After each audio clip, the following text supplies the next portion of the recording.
What's up guys, Dan here, welcome back to my garage. Today, you read the title right, we're doing the part 3 of my intercooler install.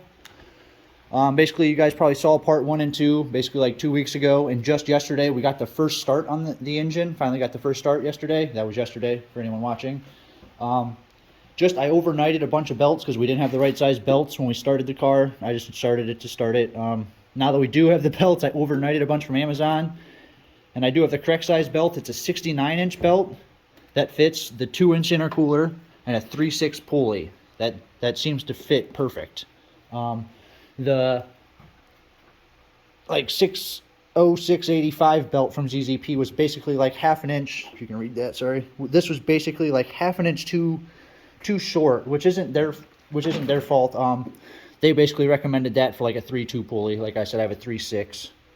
And now that I do have a correct size belt though, you see we're running into the problem where it is contacting the coils. So they suggest buying the $120 belt wrap kit that connects to the supercharger and puts it down. So if you have that on your car, you'll probably need another half an inch longer belt. So maybe like a 69.5-inch belt. But at this point, that's really hard for me to say. My part 1 and 2 of this intercooler install, I tried to avoid the belts because it is different for every car. For if you have a Buick or if you have, it's so hard to say for different years, especially like the accessory belt. So I was trying to be a little vague with this, but now I see that's a problem, and like I said, kind of embarrassed. We're just going to try to get into it, and I'll try to fix it right now though. I've seen the solution. If you don't have the belt wrap kit or you do not want to buy one, ZZP, I contacted them and they really explained it well. I'm more of a visual guy though, so I didn't fully understand this like 2 weeks ago. I've seen some of you guys, the subscribers that I have, commented. The one guy I've seen you guys, you said, I'm going to remove this coil pack, and if I flip one of the bolts and put some washer and some spacer on the top bolt here, I should be able to give it enough space. So we're going to go ahead and remove the coil packs. We're going to pull all the spark plug wires. I'm going to remove the belt. I'm going to need to remove this whole bracket, I think, so I can just pull it off and just set it on my bench, which is going to be the mount. I'll have to probably remove the 15mm bolts here to pull these pulleys off.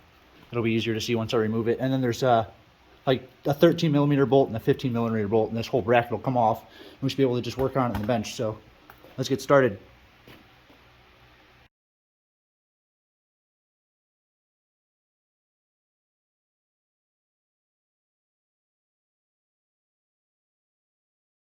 Okay guys, now that we got this removed, it is just these 2 studs and a bolt where this ground wire goes, and then the dog bone mount at the top. We got this whole piece off. So this is obviously the top where these coils actually screw into. And so now we're going to flip it over. And at the top here, ZZP said to leave these 2 bolts. Well, I'm going to remove everything. We're going to leave these 2. We're going to take this bolt off. We're going to take the plate off, and we're going to put this bolt on the in-between here with maybe some extra. I have some extra washers that I had laying around the garage. I also got lucky and found an extra bolt that I had new that fits.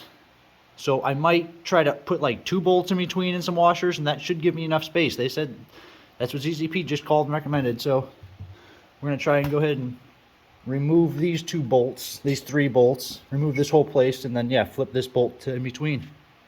Let's go ahead and give that a try.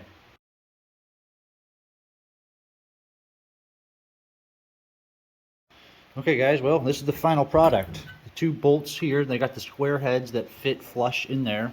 I want to make sure those are in there, and those 2 bolts are attached, and I've put their bolt there, and I ended up putting another bolt there so it didn't fall back in there.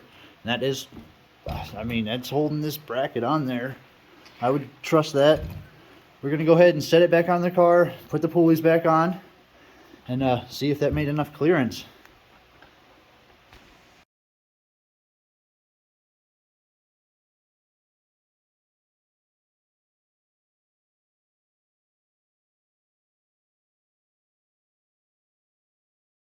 Alright guys, well, there you have it. It's on there. You can clearly see I did also remove this bracket. I guess you didn't have to. This bracket that mounts right at like the top, that has the clip for the wire harness. I went ahead and removed that too. That's just going to be more trash. Didn't seem like it was in the way, but yes, so this solution from ZZP 100% worked. That belt is definitely clearing now. No issues.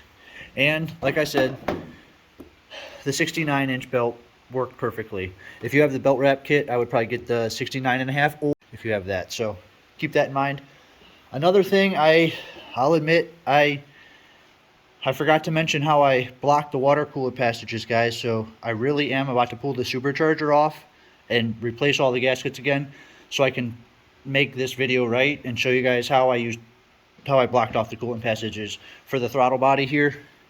I mounted the core and I blocked those off, and I forgot to mention it in my last video, so kind of embarrassed, like I said, about that too. I'm gonna go ahead and do that now just to make this video perfect, and then yeah, be finished. So I'm gonna shut the camera off. I'm gonna go ahead and just do that off camera real quick. And guys, well, I got the supercharger off and I cleaned all the gaskets. I just decided I'm gonna rebuild the supercharger since I'm kind of waiting for the weather to break anyway.